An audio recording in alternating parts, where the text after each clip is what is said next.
امام نے دیکھا ایک شخص نے اہل سنت کی معروف و مشہور شخصیت ہے، اس نے دفتر کھولا ہے اور لوگوں کو جذب کر رہے ہیں اپنی طرف، اپنے دفتر کی طرف۔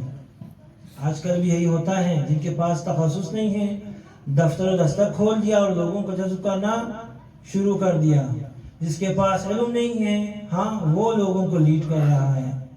ہمارے پاکستان کی حالت بھی یہی ہے، ہمارے رہبران، سیاسی رہبران تو معروف ہے، نہ قرآن پڑھنا نہیں آتے لیکن لوگوں کو لیڈ کر رہے ہیں، تقریر کر رہے ہیں، خطاب کر رہے ہیں۔ ممبروں کو ہم نے ذاکروں کے حوالے کیے ہوئے ہیں، جن کو الف بائے اسلام سے آشنائی نہیں ہے، جن کو مدارس کا کیا ہے دروازہ جنہوں نے نہیں دیکھا ہے، حوزے سے دور ہے، دین سے دور ہے، وہ دین کا درس دے رہے ہیں۔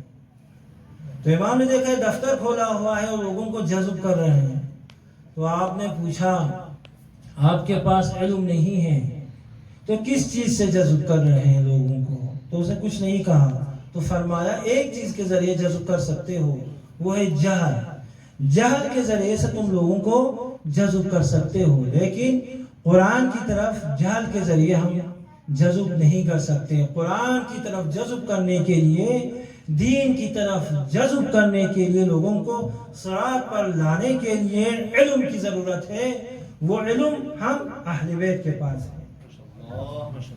اسی لیے امیر المومنین سے یہ شعر منسوب ہے، رضینا قسمت الجبار فینا، رضینا قسمت الجبار فینا، ہم اللہ کی تقسیم پر راضی ہیں۔ لنا علم وللجحال مال، اللہ نے ہمیں علم دیا ہے اور ہمارے دشمنوں کو مال دیا ہے۔ فَإِنَّ الْمَالَ يَفْنَى عَنْ قَرِيبٍ، یہ مال ختم ہو جائے گا، زائل ہو جائے گا، نابود ہو جائے گا۔ مال کی خصوصیت یہی ہے، فانی ہو جائے گا۔ فَإِنَّ الْمَالَ يَفْنَى عَنْ قَرِيبٍ فَإِنَّ الْعِلْمَ بَاقٍ لَا يَزَالُ، علم ہمیشہ کے لیے باقی رہے گا۔ اسی طرح آپ نے نہج البلاغہ میں بھی اس کی طرف اشارہ کیا، ہلک الخزان الاموال، یہ مال جمع کرنے والے سب کے سب ہلاک ہو گئے ہیں۔ العلماء باقون ما باقی الدہر، علماء باقی ہیں جب تک یہ دہر باقی رہے گا، جب تک زمانہ باقی رہے گا، جب تک کائنات باقی رہے گی، یہ علماء حق باقی رہیں گے۔ صلی اللہ علیہ محمد